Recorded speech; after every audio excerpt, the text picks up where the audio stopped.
Hi everybody, talofa and welcome. Thank you for having me. It's kind of it's a privilege and an honour to be here and to be given the task of open today. So yeah, we're gonna make do with what. With regards to my presentation today, I'm going to do a mix-up. So it's not just talk, it's also doing poetry as well as dance. And it's a reflection of the intersectionality of race, culture and gender. As was mentioned by our lovely host Nisa, we have in Samoa a term called fa'afafine. Now, as I go through my poetry stuff and my dance and in my talk itself, I will explain to you where gender for me sits in the Western concept, being from Australia, but also proud to be from my own Samoan Pacific culture, which embraces someone like myself as trans or fa'afafine. Fa'afafine literally means in the mannerisms of a woman. So just bear with me. But yeah, welcome, come in, make yourself feel relaxed, and let's roll with the show. If I can just cue the first poem, please.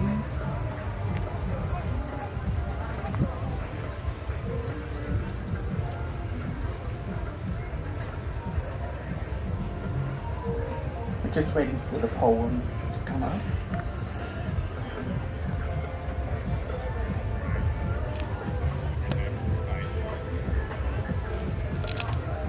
I would sing karaoke, but I'm not a singer, so I lip sync.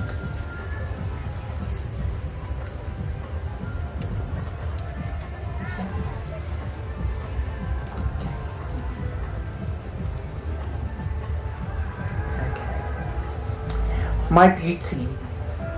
Sila sila ilo beauty. Look at my beauty. Mamata mai malemata alofa. View with the eyes of love. O te tā ele malo anganuu. I bathe within my culture. Male whanuu I te tonua with lima. Through the oil of the palms of my hands. O upu whaalupenga. As I navigate through the constellation, I awala o whetu of the stars. Poi e au. Who am I? O upu whaalupenga.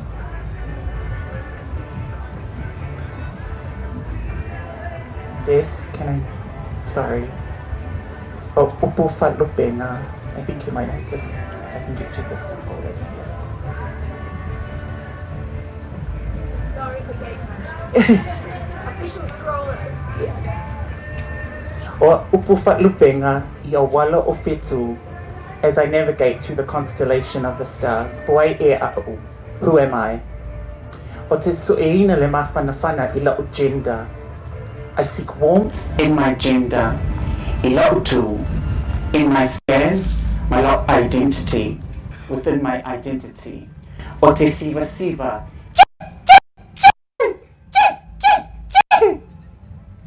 Male ono mea, male mata ata ata. I dance with grace, the eyes of happiness. Kamaleka, chameleon. And so, when I look at my journey as a whawhawhine in the Western world, in Australia, I kind of have to try and navigate safe spaces in terms of where I am, in terms of being able to bring my gender, my gender to the table. I come from a culture, I come from a Pacific culture where we laugh at everything. We have a relaxed attitude. There's such a thing in my culture called island time, which is, you say you're going to start at 3, but you start at 7. And so we warm to that, and it's that kind of affection that my culture has with regards to fa'afafine, that I'm able to live my purpose, to say, within my culture. Some of the funniest experiences that I've had as a fa'afafine within my own fa'afafine community is that a few years ago we had a tsunami, and the humour that Whawhawhine bring to the table is that amongst this tsunami that was happening, you know, they were posting stuff about doing a catwalk, you know, while they're trying to run to get up the hill. And it's that kind of humour that we can be serious, but we can also learn to appreciate and learn to laugh at, you know, the screw-ups, the F-ups. And so for me, you know, being able to laugh at myself and be able to bring that, because where I am based in Australia, there are so many struggles, and it's one of the things that trans and gender diverse people do struggle with. The anxiety levels are high. So it gives me leverage. It allows me to embrace my culture, which is so important to me, my identity, and that I'm able to have that appreciation of other people. What my culture teaches me, what my Samoan culture teaches me, is to not only look after myself, but look after everybody else. We see everybody as family, so it's a beautiful thing to be wrapped up in that love. I'm a survivor of a kidney transplant, and so you know, that's a multiple layer in itself. But that identity of being able to laugh at myself, and you know, being on an operation table and telling them to take me out because I wouldn't get on the operation table unless I had my Mac on me. So I wasn't going to die without Mac on my face. But that's a Whawhawhine thing. That's a humour that we bring to the table. In terms of my family, I've always felt that I've always had to explain to them. And so one of the funny things is, in the Western world, we're so caught up in these terminologies or these fixations to explain to someone, oh, what was your coming out? And I said, I never had a coming out. I came out of my mum's stomach. That was my coming out. And just things like that, where we learn to have this appreciation of others. We're brought up in a culture that just is hell bent on love, you know. And when I look at it, it's just, when I look at my struggles in Australia, I'm able to connect with that. It's my identity of who I am. It makes me so proud that I'm able to carry myself. You know, it's in a million. So I'm able to bring that to the table, and that it's honourable for me to do that anywhere. It's unique. It's like our own individual cultures. I also know my trans siblings do struggle, but you know, we try to empower and encourage each other, and in a world that is constantly judging us and refusing us our rights. So it's with a grain of salt that I'm given platforms such as this to try and inform, hopefully educate, and try to evolve community in their way of thinking about trans and gender diverse communities, and about Whawhawhine, and hopefully opening your mind, and that you'll want to go to Samoa and hang out with someone like myself. So yeah, I'm going to go into my second poem, if we could just bring that up. I think it's to do with climate change. So Pacific nations, one of our main concern is at the moment is this high sea level rising in our lands, and we will be the first group of countries to go underwater. And so for me as a Pacific person, to try and highlight that in the spaces that I go into, to try and bring that conversation or encourage action for our communities, but also our community leaders out there, to really think about what decisions are being made in terms of the way we, buy products, or what products that we buy, and the way that we recycle and so forth. So my next poem's to do with climate change and my response and my reflection of my Pacific people and my Pacific culture. Oh, do you want to bring it up? Sorry. Just keep your thumb on that, okay? Okay. So just keep your thumb down there. Okay, yeah. Okay.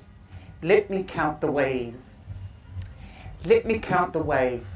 Tasipati, Luopati, Nofo.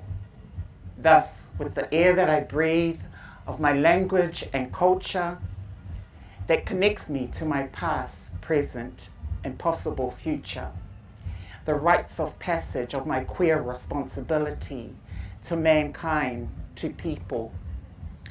I treasure my ancestors like a brown girl in the rain and by the rivers of Babylon.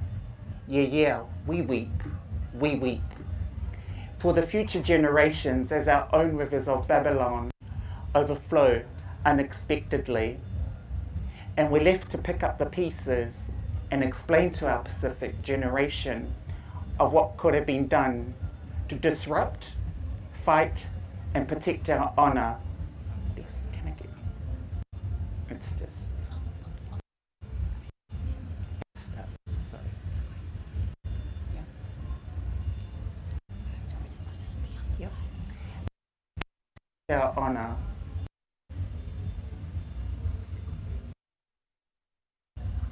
The oxygen we give life cloud over our misfortunes and our mistakes, and the climate change fight, being deported in many directions. We smile in our tears as if we choose this journey by pure luck. I should have, but I don't have answers. Yeah, we weep, I weep within my grief. The ecosystems of suffrage, and in future, we are not defined or labeled by any other kind of status, but our displacement of environmental stress and how we battle to grasp international refugee law. Tasipati, Lopati, and then we weep, we weep. The future compass of life, existence pointing towards the erasure of not only identity, but the slow death and disposition of Pacific nations. Yeah, we weep, like the blood that flows within my soul. We weep. Tasipati, Luopati, Nofo.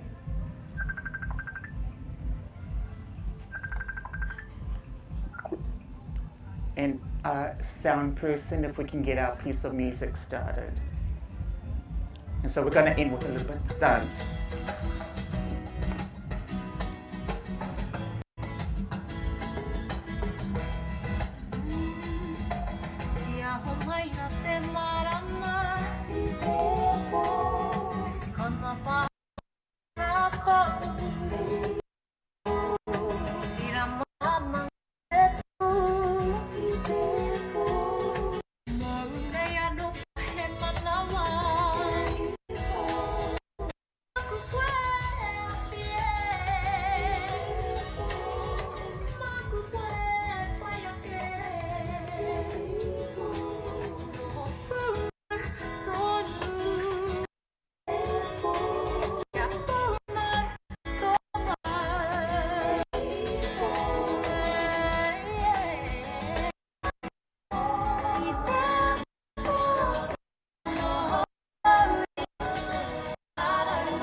하나밤 너들과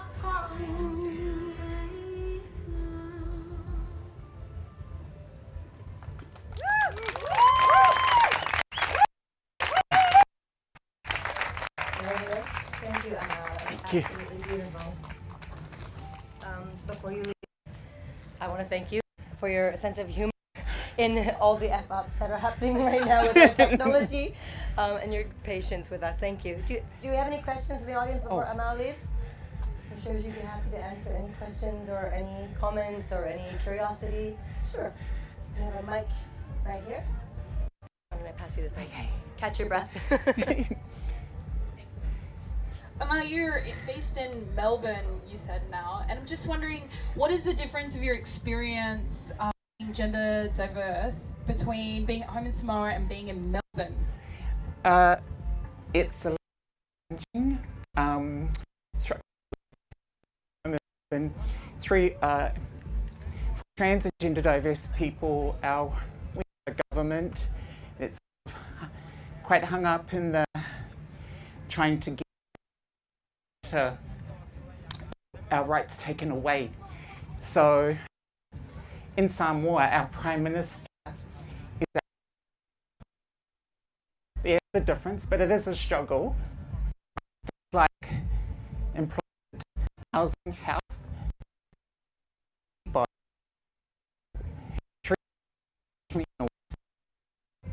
struggle. For my own culture is that it's able to give me leverage, it kind of holds me.